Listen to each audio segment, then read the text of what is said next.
Cher Papa Noël, je m'appelle Jennifer et c'est pas la première fois que je m'adresse à un monsieur bien plus âgé que moi dans le but d'obtenir quelque chose de lui.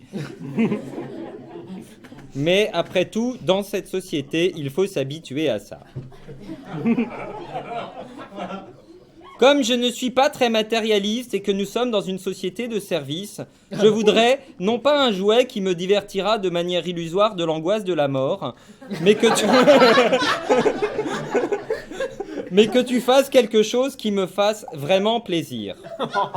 Non, garde ton habit, c'est moi qui te demande un cadeau, j'ai pas dit que j'en faisais. Tout d'abord, cher Papa Noël, j'ai remarqué que ce qui comptait dans la vie, c'était pas d'être heureux, mais juste d'être plus heureux que les autres. Alors pour Noël, j'aimerais juste que tout le monde soit malheureux. Comme je sais que c'est déjà le cas, sinon les gens posteraient pas des trucs sur Facebook pour se convaincre du contraire, j'aimerais juste que les autres soient plus malheureux que moi. Pour moi, ce qui compte vraiment, ce sont mes amis. Alors je voudrais au moins que ceux-là soient vraiment plus malheureux que moi. En plus, c'est facile. À l'école, je n'ai pas beaucoup d'amis. J'ai des amies filles qui m'aiment bien parce que je suis rigolote et plus moche qu'elles. Et des amis garçons qui m'aiment bien parce qu'ils peuvent se confier à moi quand ils n'arrivent pas à pécho mes copines plus jolies que moi. Ils me disent même qu'ils me respectent trop, que je suis comme une sœur pour eux, et c'est justement pour ça qu'ils ne veulent pas coucher avec moi, alors qu'on habite pourtant dans le Nord-Pas-de-Calais. Wow. Alors, cher Père Noël, voilà ce que j'attends de toi. J'aimerais bien devenir jolie, ou même méga bonne si tu peux.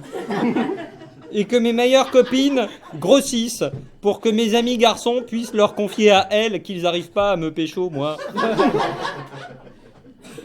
Vu que mes meilleures copines ont toujours été sincèrement curieuses de mes relations avec les garçons et que ça les a toujours diverties, ça les intéressera et ça leur offrira une opportunité unique d'expérimenter que ce qui compte vraiment, comme elles disent, c'est la beauté intérieure.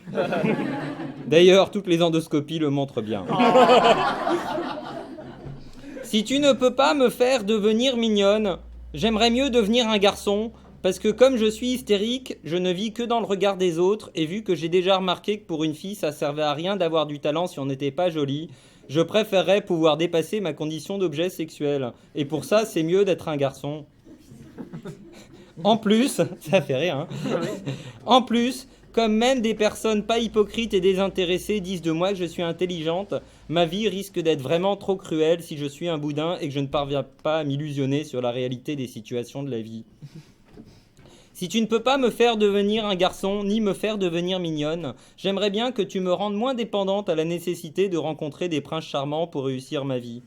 Alors je te demanderais simplement de brûler les contes de fées où des poufs sans imagination rêvent de se faire rouler des pelles par des inconnus qui les rendront riches juste en trouvant normal de donner leur cul à un héritier aux dents blanches.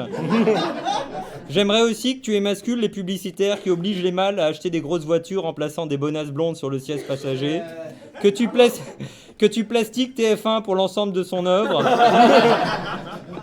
Que tu laisses Nabila en prison entourée de caméras de vidéosurveillance et de personnes sexuellement frustrées, ce qui après tout ne doit pas trop lui changer de la télé-réalité. Que tu photoshopes toutes les comédies romantiques d'amour en remplaçant les têtes de Meg Ryan et Scarlett Johansson par le visage souriant de Christine Boutin. Pour voir si on continue d'y croire. Que tu rendes obligatoire pour les enfants les visites dans les pavillons de banlieue pour voir où mènent l'effet combiné de l'amour et du crédit immobilier. Que tu fasses réellement vivre une histoire d'amour à ceux qui courent après pour qu'ils réalisent ce qu'est l'ennui de savoir plutôt que de croire et qu'ils prennent un chat parce qu'au moins c'est indépendant. Que tu fasses... Tu ris après les autres quand même, hein. Parce que je suis con. Que tu fasses lire Céline et Belle du Seigneur à ceux qui ont encore des doutes. Et que j'ai un orgasme à chaque rapport, parce que sinon, j'arrive pas à dormir après. Bien sûr, Père Noël, tout ça peut te paraître beaucoup. Alors si tu peux pas, je te demanderai un joli cadeau que tous les enfants aiment, c'est-à-dire de l'argent. Comme ma vie n'est pas très intéressante et que j'ai beaucoup accumulé de frustration, je pourrais revenir à un état nerveux stable en consommant compulsivement des objets séduisants et dont je n'ai pas besoin, sinon je les aurais déjà. Si jamais tu voulais me faire un très gros chèque, ça me ferait très plaisir, parce que l'argent donne beaucoup de charme à ceux qui n'en ont pas. S'il y a tout plein de zéros dans le montant du chèque, je m'engage à aller voir les Restos du Cœur, Emmaüs, la Croix-Rouge, Médecins du Monde, et je leur dirai que je leur donnerai rien et que je garderai tout pour moi.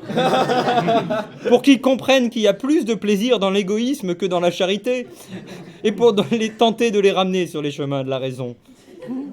Et bien sûr, si je deviens très riche grâce à toi et que je croise des pauvres, je m'engage à les écraser de mon mépris de classe pour leur rappeler qui sont leurs vrais ennemis. C'est tout ce que je peux faire pour aider les gens d'origine modeste. En attendant, je te fais des bisous et je vais te demander en ami sur Facebook, comme j'ai toujours fait avec les personnes que je ne veux pas fréquenter en vrai et qui peuvent m'être utiles. Joyeux toi-même et bonne année!